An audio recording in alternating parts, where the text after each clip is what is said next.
A'udzubillahi minasyaitonirrajim. Bismillahirrahmanirrahim. Alhamdulillahirabbil alamin, nahmaduhu wa nasta'inu wa nastaghfiruh. Wa na'udzu billahi min syururi anfusina wa min sayyiati a'malina. May yahdihillahu fala mudilla lahu wa man yudlil fala hadiya lahu. Asyhadu an la ilaha illallah wahdahu la syarika lah. Wa asyhadu anna Muhammadan abduhu wa rasuluh. Subhanaka la ilma lana illa ma 'allamtana innaka antal alimul hakim. Allahumma 'allimna ma yanfa'una wa anfa'na bima 'allamtana wa zidna ilma. Rabbi yassir wa la tu'assir, Rabbi tammim bil khair, amma ba'du. InsyaAllah kita sambung tadabbur surah Ali Imran ayat 153.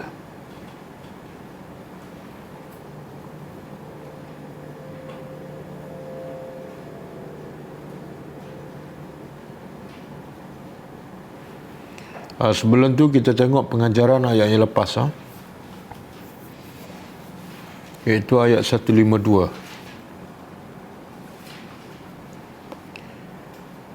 A'udzubillahi minasyaitonirrajim. Wa laqad sadaqakumullahu wa'dahu istahussunahum bi'izni hatta idza fashiltum wa tanaza'tum fil amr wa 'asaytum min ba'di ma arakum ma tuhibbun minkum man yuridu ad-dunya wa minkum man yuridu al-akhirah ثم صرفكم عنهم ليبتليكم ولقد عفا عنكم والله ذو فضل على المؤمنين. Maksud dia, dan demi Allah pasti sesungguhnya Allah telah membenarkan janjinya, iaitu untuk memberi kemenangan kepada orang beriman ketika mana kamu telah berjaya membunuh bersungguh-sungguh musuh dengan izin Allah.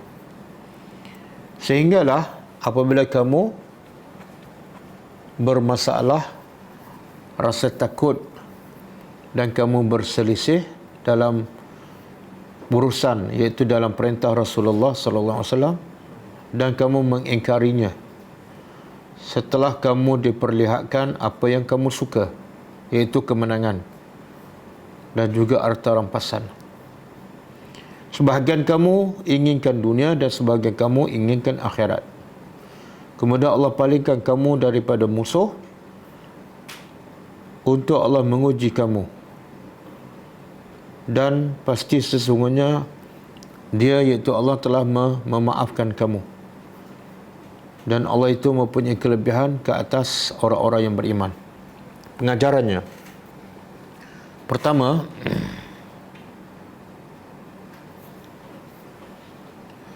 sesungguhnya janji Allah adalah benar, iaitu Allah akan tetap memberi kemenangan kepada orang yang beriman dalam semua peperangan, selagi mana orang yang beriman mentaati Allah dan Rasul.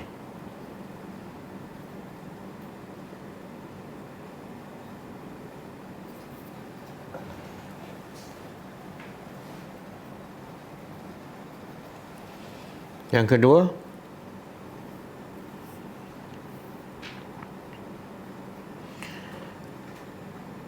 kesungguhan para sahabat radhiyallahu anhum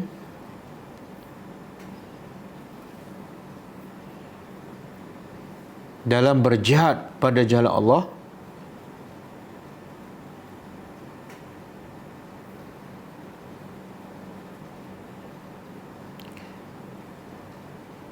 antaranya ialah mereka bersungguh-sungguh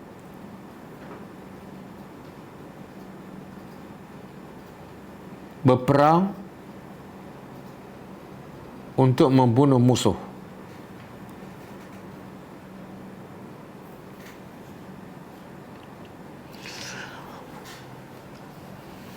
Yang ketiga,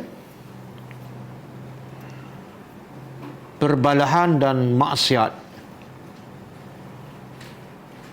Perbalahan dan maksiat adalah antara sebab utama kekalahan dan kelemahan umat Islam.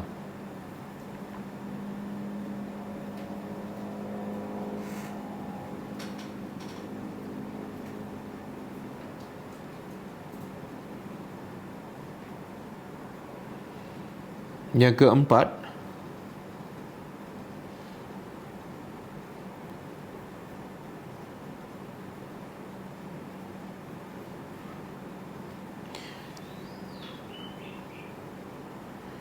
Allah akan tetap memberi kemenangan kepada Islam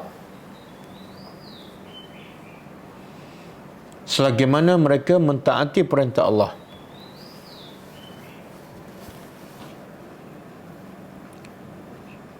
Bagaimana berlaku di peringkat awal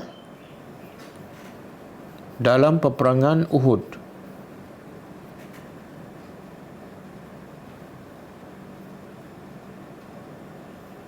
Tetapi apabila mereka mengingkari perintah Rasul, maka mereka kalah.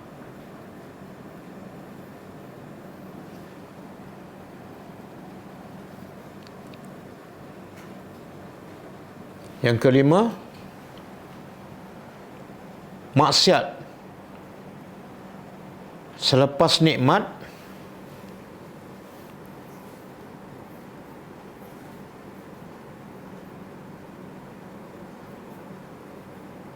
adalah lebih besar dosanya daripada maksiat sebelum nikmat.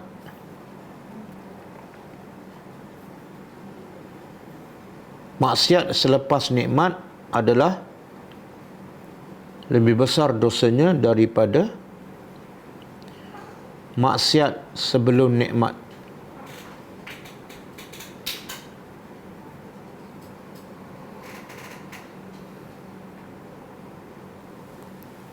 Yang keenam, wajib sentiasa umat Islam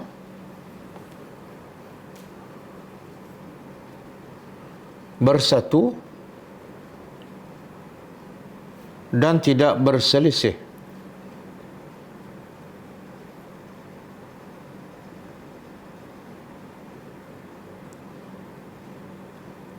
Supaya umat Islam sentiasa kuat dan tidak boleh dikalahkan oleh musuh.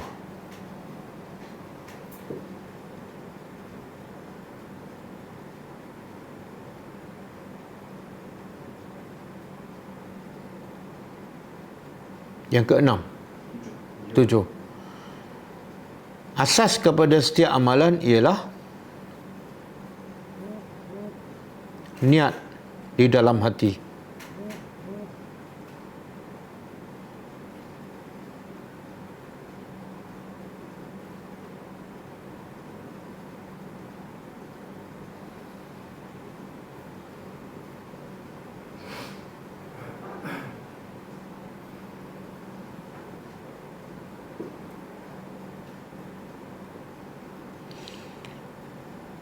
Oleh kerana itu, sambungan, para sahabat kalah dalam peperangan Uhud di pusingan kedua.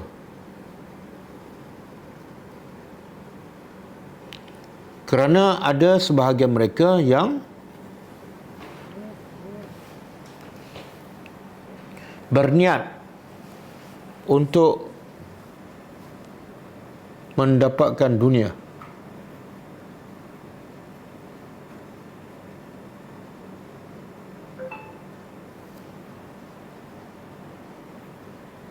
Iaitu harta rampasan.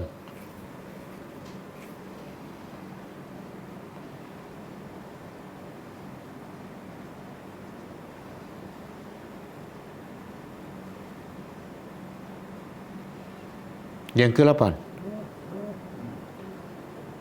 Allah Maha Pengampun lagi Maha Pemurah.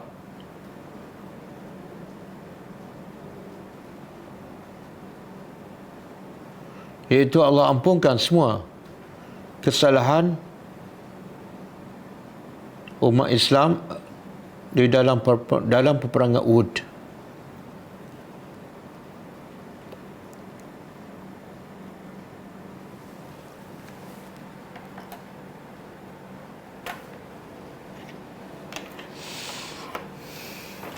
Okey, kita sambung tadabbur.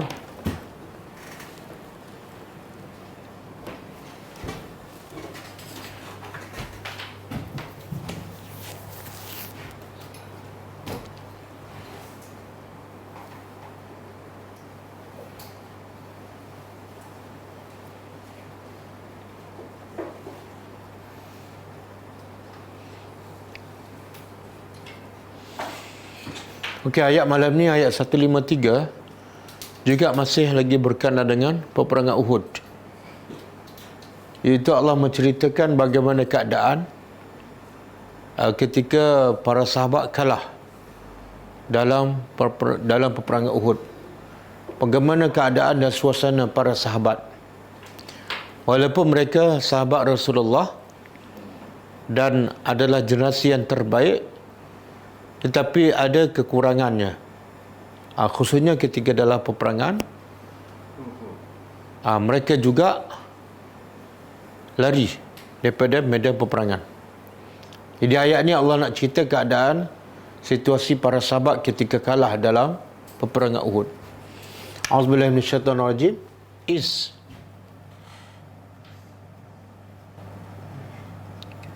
Ingatlah ketika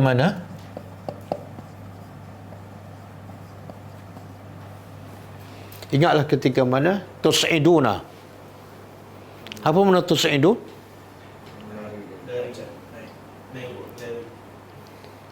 Dia kalau maksud dia iaitu mereka cabut lari daripada perkataan sa'ada.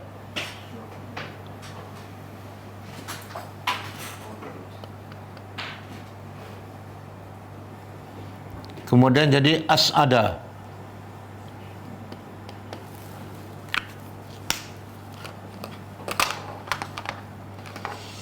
Ada dalam Quran surah Fatir, ilaihi yas'adu al-kalimu at-tayyib.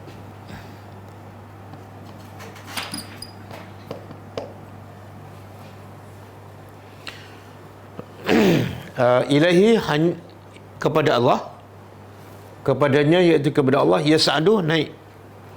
Jadi kalau sa'adah maknanya dia naik. Sebab tu lift dalam bahasa Arab dia panggil mas'ad. Daripada berkata sa'adah. Jadi kalau sa'adah maknanya dia naik. Contoh ayat ni, ilahi yas'adu al-kalimut tayyib. Kepada Allah yas'adu naik. Apa dia? Al-kalim at-tayyib, iaitu segala amalan soleh, amalan yang baik, naik kepada Allah. Tapi kalau 4 huruf as'ada, is'ad, bukan naik. Jadi tus'idu daripada as'ada. Sebab tu tak boleh terjemah naik, sebab dia daripada as'ada. As'ada ni makna berjalan dengan cepat, iaitu lari.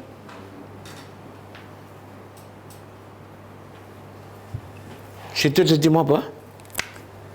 Ketika mana kamu naik lari. Macam mana naik lari? Ada juga pendapat dalam tafsir mengatakan Ada sebahagian sahabat naik, dia lari dan naik bukit. Tapi sebelum naik kena lari. Ketika mana kamu lari?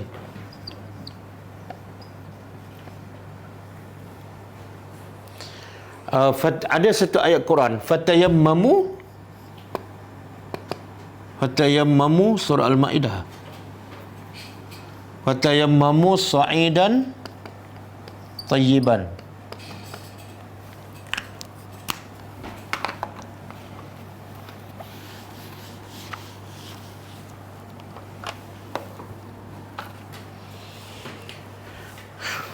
So, fatayammu, cuba terjemah. Fatayammamu, maka hendaklah kamu tayammum. Tayammum ni sebenarnya makna dia tuju. Bila kamu tidak ada air, maka tujulah. Tuju kepada apa? Sa'idan. Daripada kata sa'adah. Tayyiban, yang bersih. Apa maksud sa'idah di sini? Takkan naik. Itu permukaan. Wajhul ardi, permukaan tanah. Jadi bila tidak ada air, kamu nak berwuduk, tujulah ke permukaan tanah. Okey? Jadi sa'adah dia tengok ayat. Ada makna naik, ada makna dia mendatar ataupun lari. Ketika mana kamu lari, wala talwuna, dan kamu tidak, apa dia talwuna?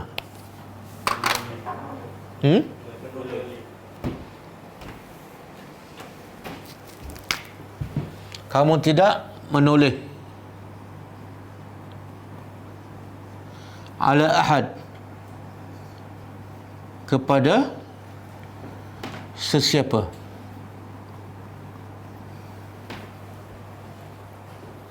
Siapa ni?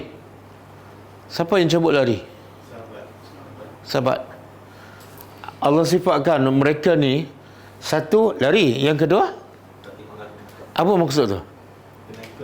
Takut sangat. Jadi sebenarnya Allah nak cela sifat ni. Allah nak cela sifat sahabat, iaitu penakut sangat. Bukan setakat lari, tapi sampai kita kalau takut tapi ada sikit berani kan, kita lari, lepas tu tengok juga kan belakang. Ini langsung tak tengok, mana betul-betul takut. Jadi Allah nak bagi tahu, tak sepatut kamu begitu penakut. Sepatut orang beriman berani, kan?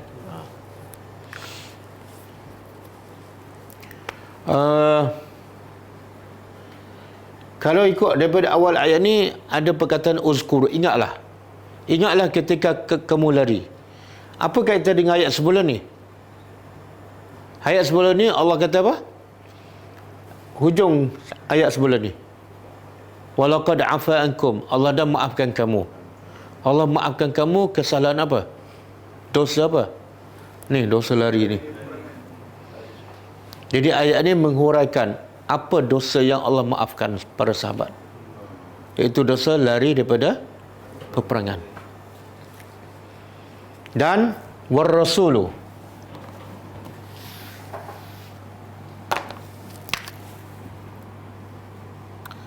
dan Rasul yad'u, menyeru kamu ataupun memanggil kamu. Di mana ni? Fi ukhrakum, di bahagian akhir kamu.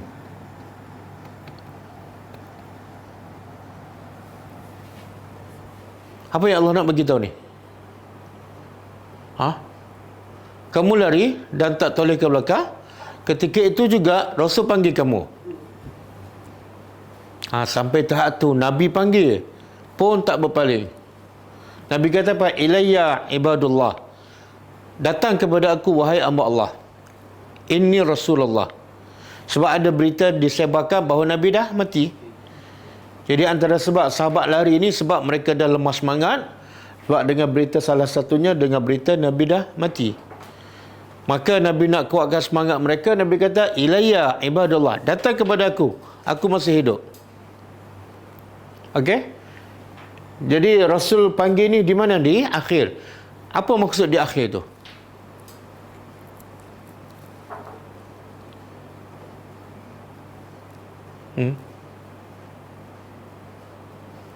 Apa maksud di akhir?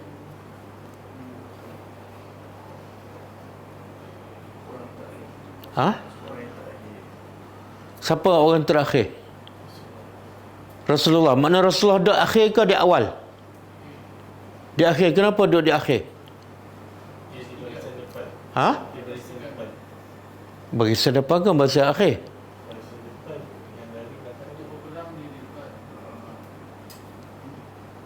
Untuk berperang Nabi di depan. Lepas tu yang ni di akhir ni bila ni?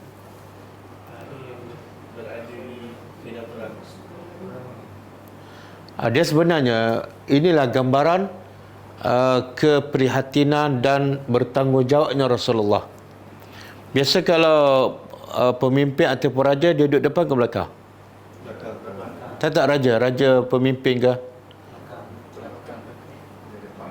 Rombongan raja depan kan? Duduk depan lah. Ke depan lah. Tapi Nabi duduk kat belakang. Sebab apa? Sebab Nabi nak cek kok ada tentera yang lemah, yang jatuh, kuda sakit ke apa ke. Jadi Nabi tugas dia bukan setakat pemimpin, tapi nak memantau. Kalau Nabi tak ada kat belakang, mungkin ada yang sakit tu, apa macam tu je. Jadi ayat ni nak beritahu Nabi duduk kat belakang. Sebab apa? Nak pantau tentera. Okey. Kemudian juga menunjukkan apa ni? Nabi, walaupun sahabat lari, Nabi tak lari. Tapi Nabi buat apa? Nabi panggil, datang ke sini. Mana menunjukkan keberanian Rasulullah sallallahu alaihi wasallam. Okey. Fa asabakum, lalu lepas tu apa berlaku? Dia iaitu Allah membalas kamu. Asabah daripada sawab, membalas. Asalnya sawab ni sama ada balas yang baik ataupun yang buruk. Lalu dia iaitu Allah membalas kepada kamu ghamman. Apa makna ghamman?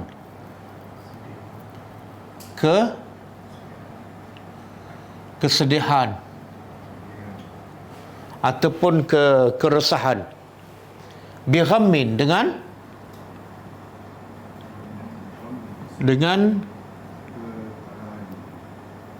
kesedihan juga. Ghamman dengan ghammin sama je.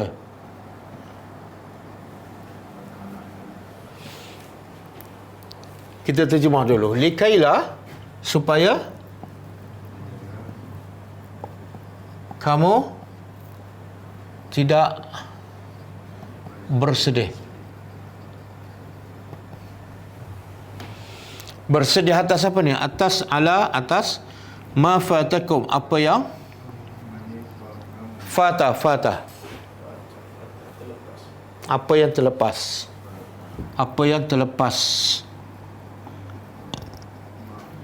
Terlepas dari kamu. Apa dia yang terlepas daripada sahabat? Apa dia? Harta rampasan, kemenangan. Peringkat awal dia menang kan? Tapi bila langgar perintah Rasul, kemenangan tu terlepas. Dan dia hampir nak dapatkan harta rampasan. Tapi bila orang musyrikin datang balik, patah balik, harta rampasan pun terlepas. Supaya kamu jangan sedih di atas apa yang terlepas daripada kemenangan dan harta rampasan. Wala ma asabakum, dan supaya kamu juga tidak bersedih di atas apa yang asabakum, menimpa kamu. Apa yang menimpa sahabat? Kecederaan, 50 orang mati syahid, Nabi sendiri patah gigi, cedera muka. Okey, sekarang kita nak faham apa makna ghammun. Apa makna ghammun? kesedihan di atas musibah yang menimpa. Okey, apa musibah yang menimpa sahabat dalam peperangan Uhud?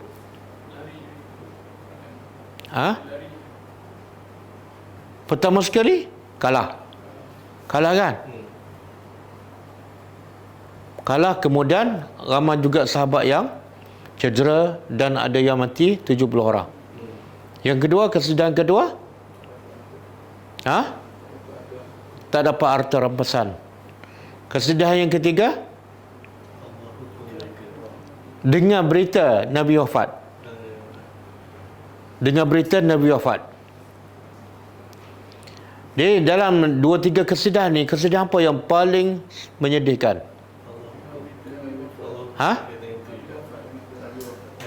Tak dengar berita Nabi wafat. Jadi mula-mula kalah. Lepas tu kecedera, ada yang mati kan. Lepas tu dengar berita Nabi wafat. Jadi dalam 3 kesedihan ni, yang paling besar ialah Nabi wafat. Itu maksud Allah membalas kamu kesedihan dengan kesedihan. Sebahagian ada tafsir mengatakan kesedihan selepas kesedihan tu, tu makna ganti, iaitu kesedihan yang menimpa kamu, yang kesedihan yang kamu timpa pada Rasulullah disebabkan perbuatan kamu. Rasulullah sedih. Apa dia? Tak dengar cakap. Nabi sedih tak? Sedih. Maka disebabkan kamu membuat sesuatu yang menjadikan Nabi, maka Allah menimpakan kamu dengan kesedihan, iaitu kekalahan. Dalam tafsir, ulama tafsir kata itu keadilan Allah. Nabi sedih, maka Allah juga bagi sahabat sedih. Boleh faham? Itu satu. Yang kedua, Allah menimpa kesedihan demi kesedihan. Mula-mula kesedihan kalah. Lepas tu yang kedua, kesedihan sahabat-sahabat cedera dan ramai yang matikan, 70 yang mati syahid. Kemudian ketiga, kesedihan berita Nabi wafat. Okey? Jadi kesedihan kekalahan dan sahabat yang mati dengan kesedihan Nabi wafat, yang mana lebih besar? Dia bila dengar kesedihan yang lebih besar, kesedihan yang sebelum tu jadi lupa. Betul? Betul kan? Ni supaya kamu tidak bersedih. Macam mana tak bersedih? Mula kamu sedih sebab kalah. Yang kedua, kamu sedih tengok sahabat-sahabat ramai yang mati syahid. Kemudian lagi kamu sedih bila dengar berita Nabi dah wafat. Jadi dengar berita Nabi wafat menghilangkan kesedihan sebelumnya. Sebab kesedihan Nabi wafat adalah musibah yang sangat-sangat besar. Lepas dengar berita Nabi wafat, dengar berita Nabi hidup. Hilang tak semua sedih? Supaya kamu tidak bersedih. Jadi proses tu Allah nak bagi berita gembira tapi dengan beberapa kesedihan. Boleh faham? Macam saya buat analogi lah. Saya kata rumah Zairi terbakar. Sedih lah. Lepas tu datang begitu pula mak dia, adik dia semua duduk dalam rumah.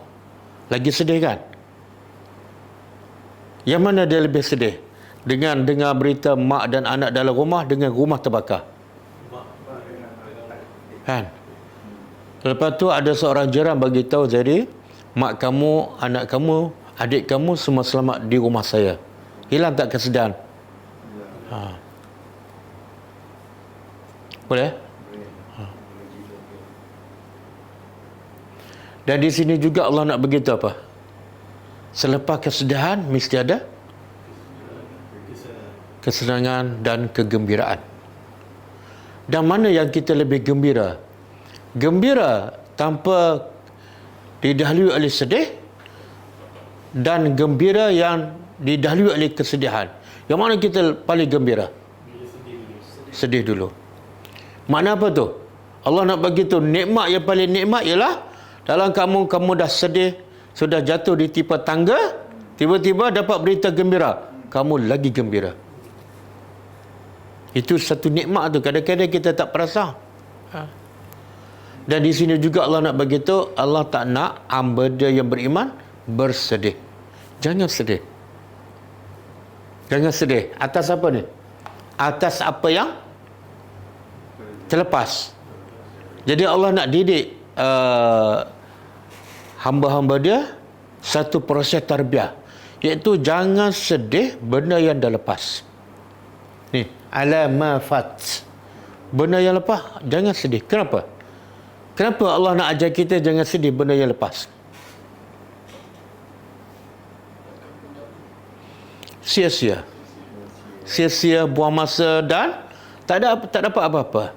Yang dah terlepas tak akan kembali. Kalau kita sedih anak kita mati, sedihlah 3 hari 3 malam, berdarah, menangilah sampai keluar air mata darah, anak tak akan hidup. Jadi Allah nak begitu, jangan buat benda yang sia-sia. Jangan sedih. Fikir yang positif. Kan? Dan sebab itulah antara strategi syaitan, dia nak merosakkan ibadat kita dengan apa? Dia akan buat apa saja yang menyebabkan kita akan sentiasa dalam kesedihan. Sebab apa? Sebab kita sedih, solat tak khusyuk. Kita sedih, banyak amalan soleh kita tak boleh buat. Orang sedih kan? Dah zikir pagi ni, tak boleh, saya tengah bersedih. Jadi syaitan target supaya amalan kita tak dibuat ataupun tak khusyuk, iaitu kita sentiasa sedih. Cuba buka surah ni. Surah Al-Mujadilah. Ayat 10.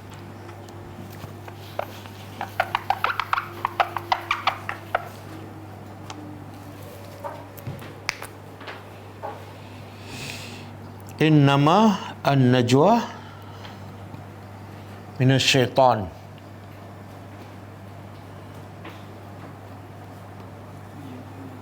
liyahzuna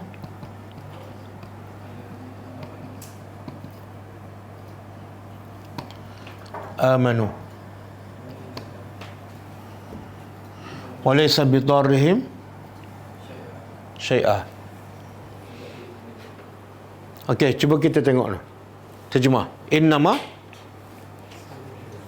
sesungguhnya najwa. Najwa apa makna? Bisikan. Sebab tu dalam Islam kalau ada 3 orang, 2 orang tak boleh berbisik. Sebab apa? Mereka menyedihkan yang ketiga. Betul tak? Kita duduk seorang-seorang, orang 2 orang tu duduk berbisik. Kita rasa apa? Kecil hati ni nak bincang pasal apa ni? Bincang pasal aku ke? Jadi syaitan, Allah kata sesungguhnya bisikan itu adalah daripada syaitan. Apa tujuan? Syaitan suka sangat kalau 2 orang berbisik dan seorang lagi tak dikongsikan, supaya liyahzuna. Supaya syaitan menyedihkan orang beriman. Tengok jahat syaitan. Target dia orang beriman, strateginya sedih. Kita ingat sedih tu benda biasa kan? Tak. Ini perancangan syaitan supaya orang Islam kalau solat tak khusyuk, banyak amal soleh terlepas sebabkan sedih. Dan Allah pun bagi tahu jangan sedih atas apa yang telah terlepas. Okey? Buka satu lagi. Surah Al-Hadid ayat 22. 22 dan 23.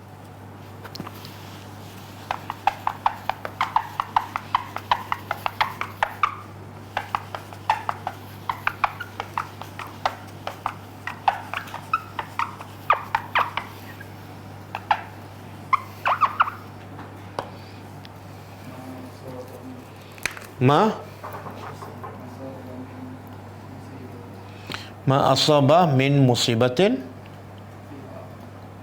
fil ard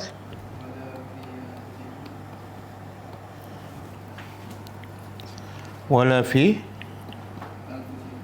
anfusikum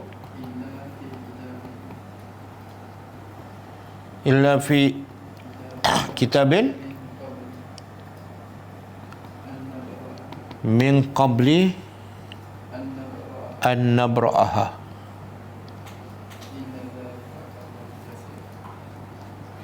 Inna zalika 'ala Allahi yasir. Okey. Cuba terjemah. Ma asaba. Tidak ada yang menimpa min musibatin, dari apa saja musibah, termasuklah COVID-19. Tidak ada apa saja yang menimpa daripada apa saja musibah. Di mana? Di atas muka bumi. Contoh seperti apa ni? Musibah banjir, tsunami. Wala fi anfusikum. Dan tidak ada juga musibah yang menimpa diri kamu. Yang ni atas muka bumi. Banjir, ribut. Yang ni menimpa kamu. Sakit. Illa melainkan fi kitabin. Semuanya telah tertulis dalam kitab. Bila ni? Sejak bila tertulis?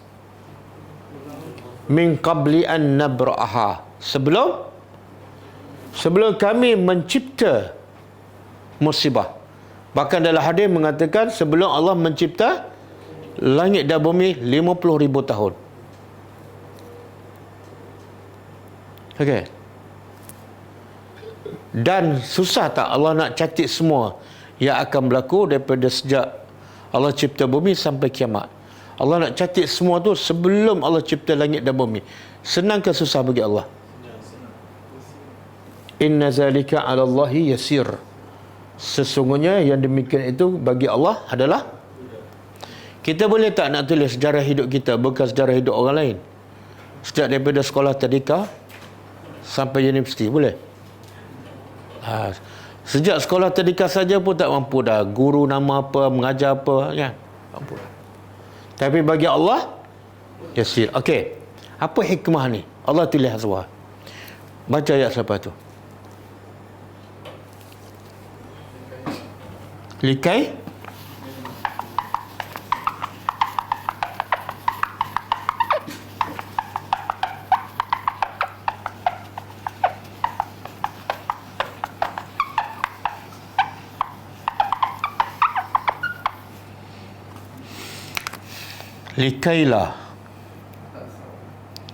Likailah ta'saw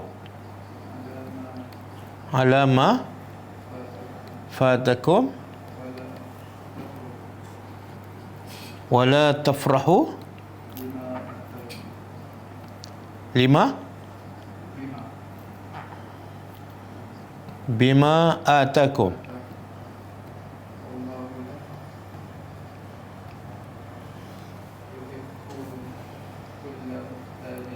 Wallahu la yuhibbu kullu mukhtalin fakhur.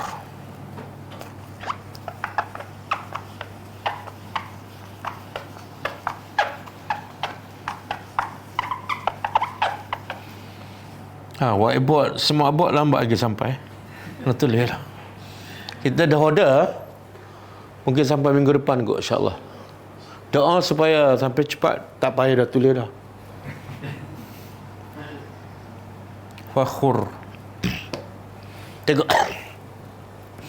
Jadi ayat sebelum ini Allah kata apa? Tidak ada satu pemusibah yang menimpa di atas muka bumi ataupun yang menimpa diri kamu melainkan semua telah tertulis sebelum Allah cipta musibah dan sebelum Allah cipta bumi lagi. Apa faedah? Ini faedah dia. Likai la ta'saw, supaya kamu tidak bersedih. Ala ma fatakum, atas apa yang telah hilang. Kalau yang telah hilang, kamu jangan sedih. Kenapa? Sebab Allah dah catat. Apa maksud tu? Sebab Allah dah catat, kamu jangan sedihlah. Apa maksud dia? Kalau kamu sedih pun dia akan berlaku sebab Allah memang dah tulis. Ada faedah tak kamu sedih? Kamu sedih ke tak sedih ke, dia akan berlaku sebab Allah dah catat. Faham? Tak perlu sedih. Satu. Yang kedua, wala tafrahu bima atakumullah.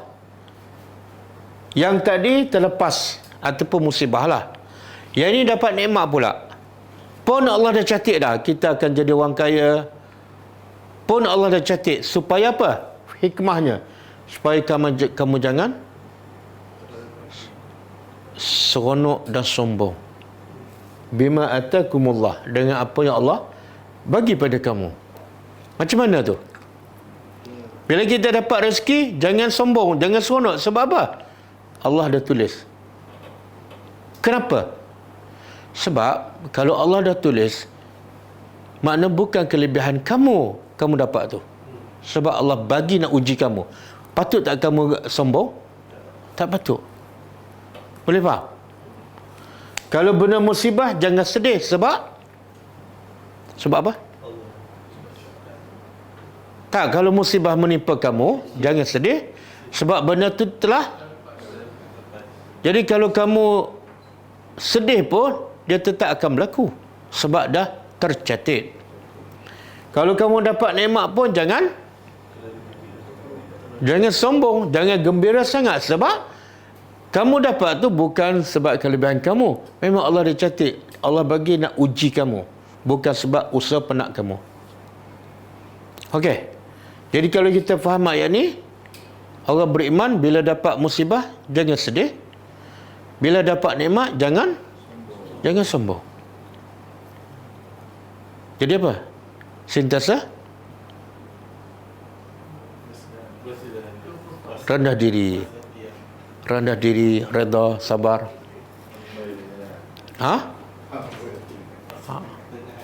Ni ayat ni kalau kita faham kan, tidak ada sedih dalam hidup kita. Covid ke apa ke, hilang pekerjaan, tak ada sedih. Nak sedih apa? Menangis seminggu pun tak ada faedah. Dia tak akan datang balik. Tak ada kesalahan kita. Yang beberapa ayat tadi. Kalau kita melihat ada dalam kita yang akan timbulkan kenapa kamu tidak mengambil pelajaran dan kegagalan. Kenapa tak ambil? Tidak ambil hibah atas sebenarnya yang berlaku. Kegagalan kita. Jadi ada hubungan dengan dia menyala. Tak macam ni. Kita balik pula, apa di antara sebab Allah bagi musibah pada kita? Apa sebab tujuan? Yalah, tujuannya apa?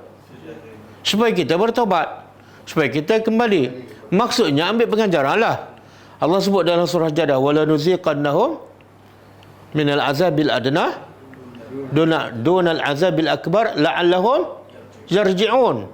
Kami timpa pada kamu musibah kat dunia sebelum ditimpa azab yang besar di akhirat. Supaya apa? Supaya kamu kembali kepada Allah. Kembali pada Allah makna ambil pengajaran lah. Betul. Tapi ambil pengajaran tak mesti kita bersedih. Betul? Orang ambil pengajaran ialah orang yang berfikiran positif. Dia kalau sedih je, dia tak akan dapat pengajaran lah. Tak sempat nak ambil pengajaran. Sedih je. Dah ambil pengajaran, tak boleh nak fikir. Blur.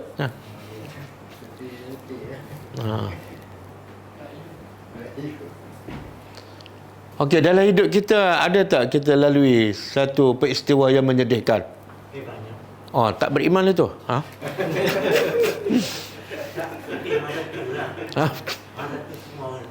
Masa tu belum beriman lah.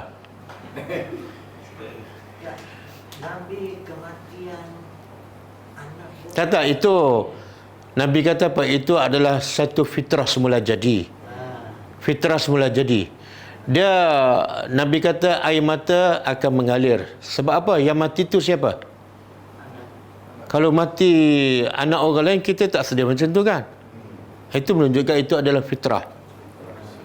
Sama juga Nabi Yaqub. Kenapa dia menangis? Dia sedih sebab yang hilang tu siapa? Satu anak dia, yang kedua anak dia yang paling terbaik dan paling disayang. Itu fitrah. Kalau anak kita yang kita sayang mati, kita tak sedih langsung, kita bukan orang, kita plastik. Tak ada perasaan langsung. Jadi kalau sedih kerana fitrah semula jadi, yang tak mengganggu ibadat kita, itu tak ada masalah. Yang masalah sedih sampai mengganggu emosi, mengganggu ibadat kita, itu haram. Okey, tips untuk hidup kita sentiasa ceria. Tidak ada sedih, tidak ada takut. Tahu apa dia tipsnya? Pertama, makan kismis 1/2 kilo setiap hari. Okey, pertama tips supaya hidup sentiasa ceria. Tips tidak sedih. Satu, ikut Al-Quran dan Sunnah.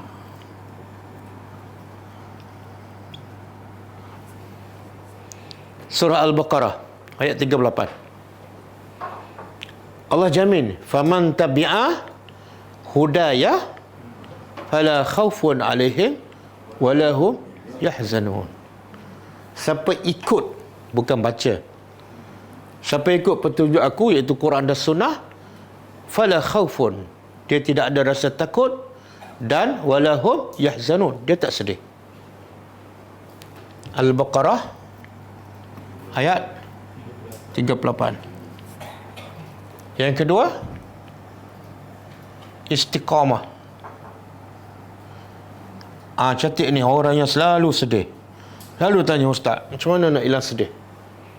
Jadi saya jawab sekarang, lepas ni saya tak jawab dah. Istiqamah, surah Al-Ahqaf ayat 13. Surah Al-Ahqaf ayat 13.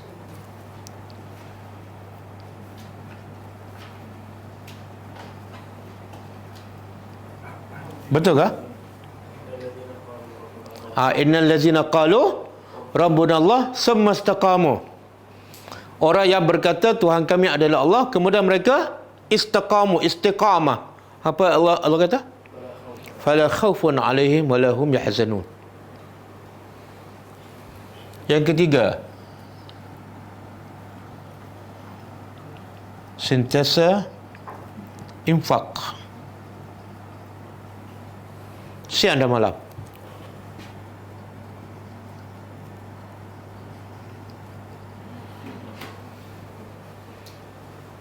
Sentiasa infak siang dan malam. Al-Baqarah 247. Cuba tengok. Tak, ikut turut tak Al-Quran. Quran bila ditanya, sahabat tanya, dia nak infak kepada siapa? Quran kata apa? Lil walidaini, pada mak bapak, orang paling dekat. Zil qurba, kaum kerabat. Kemudian wal yatama, anak yatim. Kemudian wal masakin. Ikut turutan. Jangan pergi ke Palestin dulu, lepas tu mak bapak terbiah. Betul? 247, betul? Allazina yunfiquna amwalahum. Tak betul?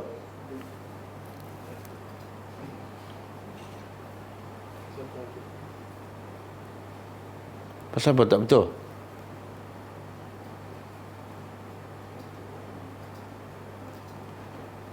Cuba tengok 274. Kau terbalik. Apa ni? 274, sorry. 274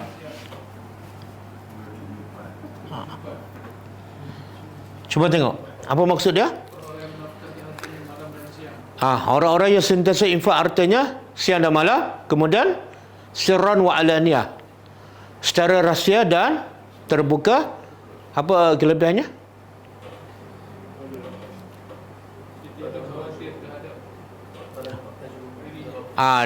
Bagi mereka di akhirat, bagi mereka ajrun, balasan pahala, dan kat dunia wala khaufun alaihim wala hum yahzanun, mereka tak akan takut dan tak akan sedih.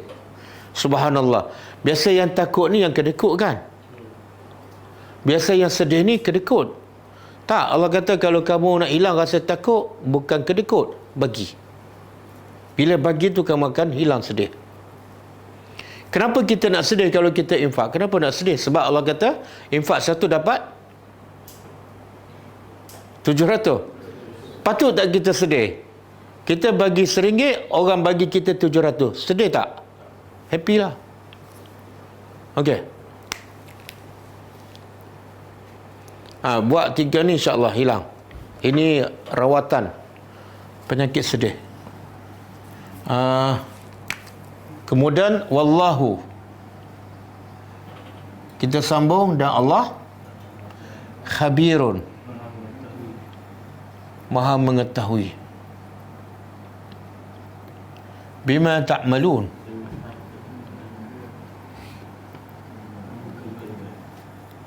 kamu kerjakan.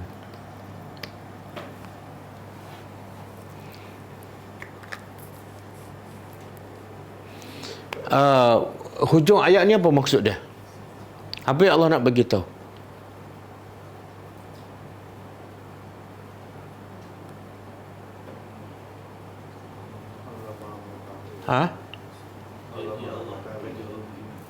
Dia khabir ni lebih kepada apa? Allah tahu apa yang fi bawatin, yang dalam batin. Kalau alim, dia lebih kepada yang zahir. Jadi bila Allah kata Allah mengetahui, termasuklah yang dalam hati kamu. Maka ayat ni, pertama Allah nak bagi amaran kepada yang niatnya tak ikhlas. Ni ada yang pergi berperang tak ikhlas kan? Nakkan dunia, Allah tahu. Betul kan niat? Nak pergi kerja kerana dunia, nak datang kelas kerana dunia. Semua Allah tahu. Satu. Yang kedua, tadi Allah nak bagi amaran kepada siapa yang tak ikhlas. Yang kedua, Allah nak bagi dorongan kepada siapa yang betul-betul ikhlas. Teruskan keikhlasan kamu. Teruskan beramal walaupun tersembunyi. Tak ada siapa tahu, sebab Allah khabirun. Jadi jangan rasa malas, jangan rasa berat untuk melakukan amal soleh. Dan di sini juga Allah nak beritahu, Allah akan ambil kira yang apa? Yang kamu kerjakan. Kalau yang setakat dalam hati, dah seminggu dia nak sedekahkan, dia masuk tabung pula dalam rumah dia, sampai pecah tabung tu. Dah sedekah dah. Saya sedekah subuh setiap hari. Kat mana? Duduk dalam rumah. Itu bukan sedekah. Sedekah bila ni? Bila kita keluar bagi pada fakir miskin. Tabung dia tu dia ni akan buat. Akan belum lagi lah, belum dapat pahala. Faham tak? Selagi duduk dalam rumah kita, duduk dalam poket kita, dia tak jadi pahala lah. Tabung tu telah ditulis ni tabung plastik. Plastik kat plastik kau kat dalam rumah dia. Tabung ni belum di ekspor lagi. Belum lagi lah, belum jadi pahala lah. Dah masuk di dalam tabung plastik. Oh, jadi tak melepas itu. Tak, belum dapat pahala tu. Dia macam-macam boleh berlaku. Tengok-tengok dia kesepitan duit, dia pun pecah tabung. Kemungkinan. Memang kemungkinan besar lah. Tapi ada usul saya kata kita niat yang baik dia dapat pahala. Ha? Kalau niat tu kena dapat pahala katanya. Contoh? Kalau itu niat je. Saya tak ada duit tapi saya niat nak sedekah lah. Dapat pahala ke? Tak, dia macam ni. Niat yang baik dapat pahala tu, antaranya ialah kalau dia selalu buat kebaikan tapi dia sakit. Jadi kebaikan tu tak boleh buat. Dia tak buat kebaikan, tapi dalam hati dia memang nak buat, tapi dia halang oleh sakit. Dia dapat tak pahala? Dapat. Sebab apa?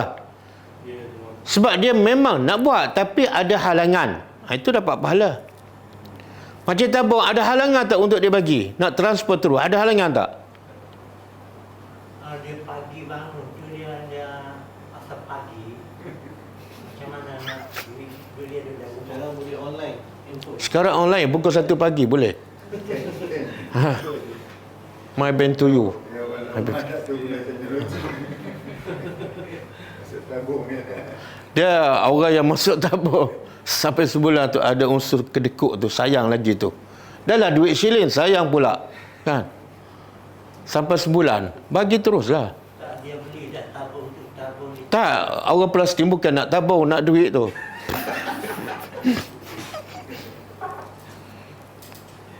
Okey? Allah tahu apa yang kamu kerjakan. Dah cukup lah. Ayat ni pun panjang ni. Kalau saya mula pun tak akan habis. Kan? Malam esok lah, insyaAllah. Ada soalan tak? Soalan. Dalam hati Ustaz dia ada infak kan? Tapi dia ni mana ikhlas dari infak. itu utama dah. Itu standar. Tapi dia yang terakhir sekali dia infak itu dikabarkan pada dia kemudian. Jadi dia setelah dia kesalahan infak. Kesalahan infak contoh? Yang terima infak dia itu sebenarnya bukan badan rakyat, jadi itulah kesalahan. Okey. Dia macam ni. Pertama, bila kita nak infak, kita kena cek dululah. Zaman sekarang ni banyak scammer kan. Jadi tanggungjawab kita sebelum infak kepada sesiapa, siasat dulu. Jangan sembrono transfer je. Dia sudah siasat dia. Okey. Yalah, saya nak beritahu step dia. Step dia pertama siasat. Kalau dah siasat, tiba-tiba setelah dia bagi, dia dapati disalahgunakan, dia tetap dapat pahala sedekah. Sebab innamal a'malu binniat. Dia tetap dapat pahala sedekah. Jadi tidak timbul kedukaan sedih. Tak. Dia patut sedih bila niat dia tak betul. Kalau dia niat betul, Allah kata, Nabi kata innamal a'malu, setiap amalan dikira niat. Kalau betul niat kamu sedekah kerana Allah, dapat pahala. Ada satu kisah seorang sahabat, dia sedekah duit, dia pergi ke masjid untuk pihak masjid bagi pada orang fakir miskin. Lepas tu anak dia miskin, anak dia pergi ke masjid minta duit tu. Jadi bila bapak dia tahu, bapak dia kata, aku bagi duit ke pihak masjid bukan untuk kamu. Anak dia jawab apa? Aku memang orang yang layak dapat, aku asnaf. Bergaduh. Maka dia mengadu kepada Rasulullah. Rasulullah pun bagi tahu kepada bapa, kamu akan diberi pahala oleh Allah berdasarkan niat kamu. Dan Nabi kata pada anak dia pula, kamu dapat pahala sebab kamu memang layak dapat hak tu, walaupun bapa kamu tak niat untuk bagi pada kamu. Okey. Jadi yang penting, pertama siasat, yang kedua, yang paling penting lagi, betulkan niat. Jadi tadi tabung tadi tak, dia niat dan tabung tu dia niat dan nak bagi pada plastik. Cuma tabung tu berada dalam rumah dia. Dia niat dan nak beri pada orang plastik. Jadi tabung dia tu yang cok plastik. Allah tak ambil kira cok, Allah tak ambil kira tabung. Tak. Dia niat mesti disertakan dengan amal. Bima ta'malu, dengan apa yang kamu kerjakan. Kamu belum infak, kamu baru masuk tabung yang ada dalam rumah kamu. Dua benda yang berbeza. Macam tu ramailah infak. Saya dah masuk dalam akaun, tapi akaun saya lah simpan dulu. Okey, kita baca sikit buku ni.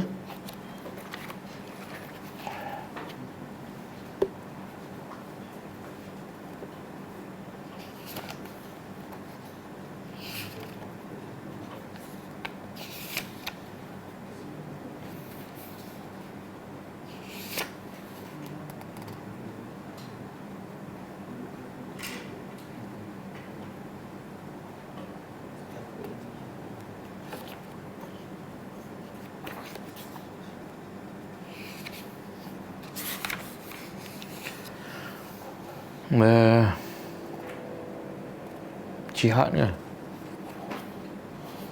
Amalan yang ke-17. Daripada buku 62 amalan pembuka pintu syurga, iaitu amalan yang ke-17, jihad. Muka surat 54. Siapa ada buku boleh buka muka surat 54. Daripada Abu Hurairah radhiyallahu anhu, ia mengatakan bahawasanya Rasulullah SAW bersabda, takaffalallahu liman jahada fi sabilihi la yukhrijuhu illa al-jihad fi sabilillah wa tasdiqu kalimatihi bi an yudkhilahu al-jannah aw yarji'ahu ila maskanihi allazi kharaja minhu ma'a ma nala min ajrin aw ghanimah. Maksud dia, sabda Nabi SAW, Allah akan memberi jaminan kepada orang yang berjihad di jalan Allah, yang mana ia tidak keluar daripada rumahnya melainkan hanya semata-mata untuk berjihad di jalan Allah. Niat dia tak keluar rumah melainkan kerana betul-betul fi sabilillah, bukan ada tujuan yang selain daripada itu. dan dia membenarkan kelimanya dengan memasukkan, maka Allah akan memasukkannya ke dalam surga. Berdasarkan apa ni? Niat dan amalan sekaligus. Kalau dia niat nak pergi berjihad tapi duduk dalam rumah, dapat tak?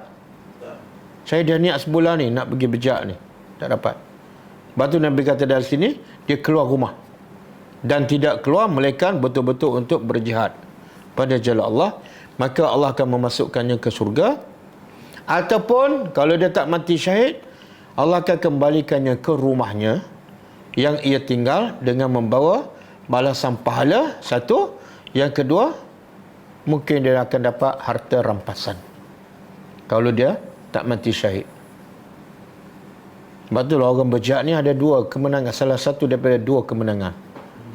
Kalau tidak mati syahid, dia menang dalam peperangan, dapat harta rampasan. Okey, hadis yang lain daripada Abu Hurairah radhiyallahu anhu juga, ia berkata bahawasanya Rasulullah SAW bersabda, "Inna fil jannati mi'ata darajatin a'addaha Allah lil mujahidina fi sabilillah ma baina darajataini kama baina as-sama'i wal ard." Hadis sahih Bukhari. Maksud dia, sesungguhnya di surga ada 100 darjat, 100 tingkat yang disediakan oleh Allah bagi mereka yang berjihad pada jalan Allah. Dan dia ada 100 kan. Tapi jarak antara satu darjah, satu tingkat tu berapa jarak? Jarak antara dua darjah itu adalah sebagaimana jarak antara langit dan bumi. Begitu besar dan begitu tinggi. Allah sedia untuk siapa ni? Orang berjihad pada jalan Allah. Sebab itulah bila balasan besar dan hebat, bayaran pun mahal, iaitu kena korban nyawa. Sebab itulah para sahabat cukup mudah untuk pergi berjihad. Sebab apa? Sebab mereka tak nampak mati tu, mereka nampak syurga tu. Jadi bila nampak syurga, mati tu tak ada masalah. Betul. Daripada Abdullah bin Abu Aufa, ia berkata bahawasanya Rasulullah SAW bersabda, "Al-jannatu tahta zilali as-suyuf." Nabi bersabda, surga itu berada di bawah bayangan pedang-pedang. Sebab itulah dalam hadis yang kita baca sebelum ni, tidak ada seorang yang mati dan masuk syurga. Bila ditanya padanya, apa yang kamu nak? Jawapannya ialah, dia bukan nak syurga lagi besar. Dia nak balik semula ke dunia untuk berjihad, kemudian mati, kemudian balik semula ke dunia, kemudian mati, kemudian balik. Kenapa? Sebab dengan cara itu dia akan dapat kelebihan yang lagi besar dan tinggi di syurga Allah Subhanahu Wa Taala. Okey, cukup kita jumpa pagi besok. Kalau pagi besok pukul 10 pagi. Tak, di Taman Tun. Kemudian malam besok kita ada tazkirah, tadabbur surah Al-Imran tak ada. Kita ada solat tarawih pun tak ada kat sini sebab kita ada jemputan di Batang Kali. Jadi kita akan buat selepas tarawih daripada sana tazkirah pukul 10 insya-Allah. Jadi besok kelas pukul 10 pagi, kemudian malam ada tazkirah pukul 10 malam. Tak ada dua masalah tak baca hadis tadi ni.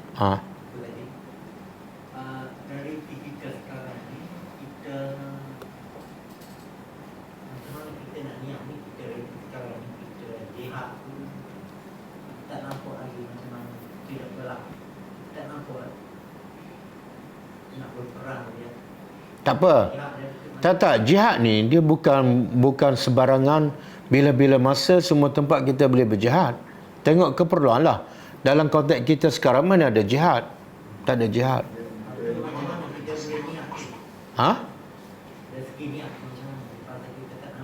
Tak, kita boleh berazam lah.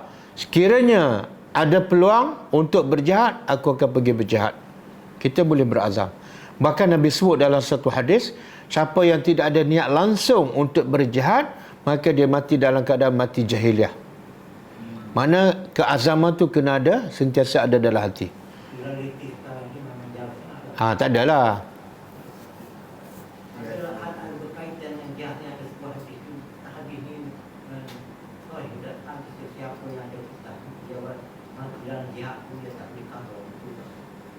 Ya, hadis sahih. Hutang ni menyebabkan ruh seseorang itu tersangkut walaupun dia mati syahid. Sebab apa? Sebab hutang melibatkan hak manusia. Kalau melibatkan Allah, senang. Allah Maha Pengampun. Bila-bila masa Allah ampunkan. Tapi manusia ni susah nak memaafkan. Jadi sebelum pergi berjihad, bayar hutang dulu. Okey, kita tutup dengan baca tasbih kafarah. Subhanakallahumma wa bihamdika asyhadu an la ilaha illa anta astaghfiruka wa atubu ilaik. Assalamualaikum warahmatullahi wabarakatuh. كتاب الله ترقى جنانه وتنال عظيم الأجر والغفران.